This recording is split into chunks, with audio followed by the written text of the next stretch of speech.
காலைதோறும் புதியவை. யார் பாக்கியவான்? மார்ச் 3. எவனுடைய மீறுதல் மன்னிக்கப்பட்டதோ, எவனுடைய பாவம் மூடப்பட்டதோ அவன் பாக்கியவான். சங்கீதம் 32:1. மனிதர்கள் அனைவரும் தங்கள் அக்கிரமத்தையும் பாவத்தையும் மீறுதல்களையும் கபடத்தையும் பாவத்தின் தோஷத்தையும் மறைக்காமல் அறிவித்தேன் என்று நாம் ஆண்டவருடைய சந்நிதியில் மன்னிப்பை பெற கடமைப்பட்டிருக்கிறோம். இப்படிப்பட்ட ஜெபம் மட்டுமே ஆண்டவருக்கு பிரியமானது. நம் ஜெபத்தின் முதல் பங்கு பாவ மன்னிப்பு தான். தன் பாவங்களை மறைக்கிறவன் வாழ்வடைய மாட்டான். அவைகளை அறிக்கை செய்து விட்டுவிடுகிறவனோ இரக்கம் பெறுவான். நீதிமொழிகள் 28:13.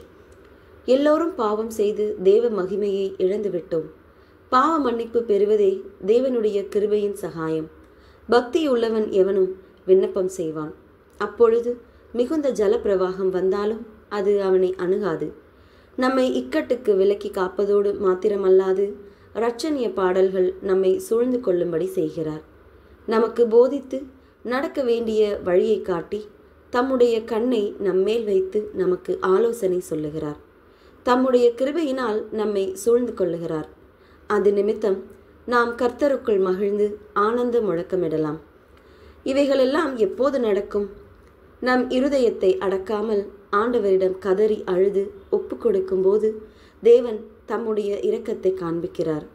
சங்கீதக்காரனாகிய தாவீதின் வாழ்க்கையில் நடந்தது இன்று நமக்கும் நடக்கும். தாவீது பாவ மன்னிப்பை கேட்டு பெற்றுக்கொண்டான். அது மாத்திரமல்ல, அவனுடைய பாவத்தை மறக்கவும் செய்தார்.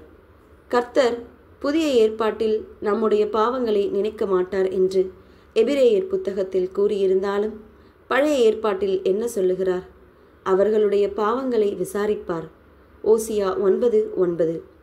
தாவீது எழுதும்போது அழகாக அவர் நம்முடைய பாவங்களுக்கு தக்கதாக நமக்கு செய்யாமலும் நம்முடைய அக்கிரமங்களுக்கு தக்கதாக நமக்கு சரிக்கட்டாமலும் இருக்கிறார் என்கிறார்.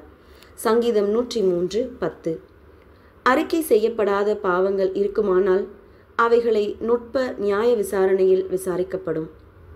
என் தாசனாகிய தாவீது என் இருதயத்துக்கேற்றவன் என்று நற்சாட்சி சொன்னது மட்டுமல்லாது சரித்திர குறிப்பில் நாளாகம புத்தகத்தில் அவைகள் மறைக்கப்பட்டன.